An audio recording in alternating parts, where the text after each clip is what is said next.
Pam and I were having our devotions the other day, and one of the lines early on in that devotional asked the question, does everything in my life fill God's heart with gladness?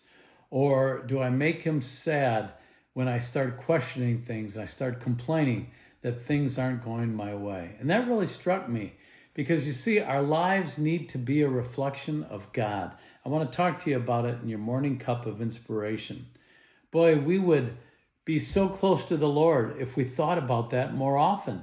If we thought about every decision we made, every action we took, and we ask ourselves, will this fill God's heart with gladness? I think for a lot of us, we gave our lives to the Lord as kids, but as we got older, life became more complicated.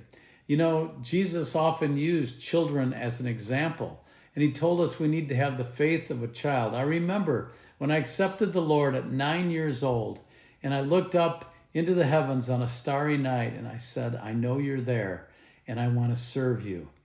But you know, as we grow older, we start reading more about man's wisdom than we read about God's wisdom.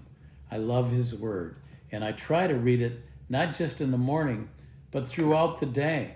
And I want to read a verse to you where Jesus was asked about who would be great in the kingdom of heaven. It's in Matthew chapter 18. In verse 3, he said, verily I say unto you, except you be converted and become as a little child, you shall not enter the kingdom of heaven. And then verse 4 says, whoever therefore shall humble himself as this little child, the same is the greatest in the kingdom of heaven. So he used a child as an example of what we strive to be.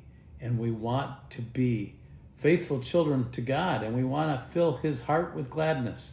We don't want to complain about little things because we all have so many blessings. So think about that today. Am I going to fill God's heart with gladness today? I know I want to. God bless, and I'll talk to you soon for another morning cup of inspiration.